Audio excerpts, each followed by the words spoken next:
What's up, everybody? Welcome back to the AM, guys. Welcome back to 5 Minute Rants. I'm your host, Michael Abernathy, and welcome to the show predicated on the journey of life and business. Hey, guys, I have a quick favor to ask.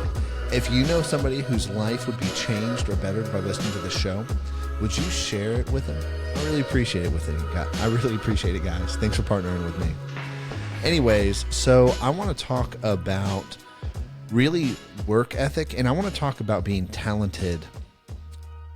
When I was growing up and I was taking piano lessons, my high school piano teacher, one of the things he told me is he said, hey, you are not the most talented individual at music. You're not the most talented individual at piano at all.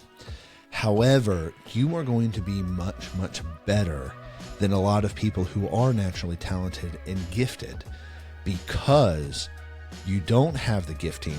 You have to work for it. And because you have to work for it, you're going to be better than others. And I want to talk about that because oftentimes we lose focus in work because we're good at it. Oftentimes the areas where we're really good at work are where we're the most lazy because the gifting's there. See, oftentimes we'll value entertainment or ease. We'll make the short-term decisions relying on the gifting versus actually building and creating what we need, right? And so if you look at your company, all the areas where you don't have processes, those are most likely the areas where you're gifted or you have talent, a person, an individual filling that role, and then it's not being processed and systematized out to grow, to actually facilitate the team. It's the same thing in life. If you have individual talents, what you're really good at is oftentimes where you're lazy at. And I think the other reason for this as well is we don't value our talents because we did not work to earn them. Work allows and facilitates value to be placed on things within our life, right? That's why money is one of the number one ways people assign value to something when purchasing. Money is the system or a universal system culturally and within society to help us value what we're buying, right? And so you have all the psychology. Oh, if it's priced real low and cheap, they value it as a deal or a steal, or they see it as cheap versus, oh, this one's really expensive. It must be the best. Well, that's not always the case, right? It's not always the case just because it's more expensive, but money is one of the ways that we value things.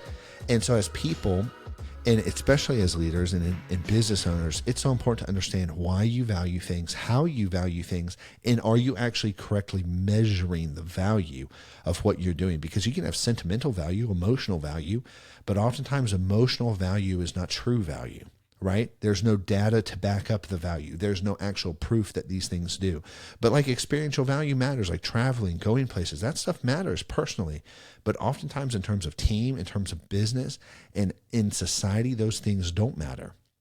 And so I am saying this because working and being able to apply work and effort and being challenged in the areas where you are talented, that will actually help you build value into those areas. And then if you're building value, you're going to get better. And then not only will you get better, it is much easier to franchise that out of yourself into the team to build the systems you need to build.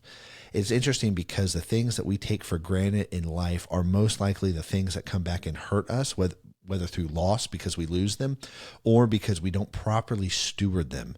And this is actually oftentimes where we don't have good work ethic, is simply because of the giftings and because of the things that come naturally, and then we take them for granted.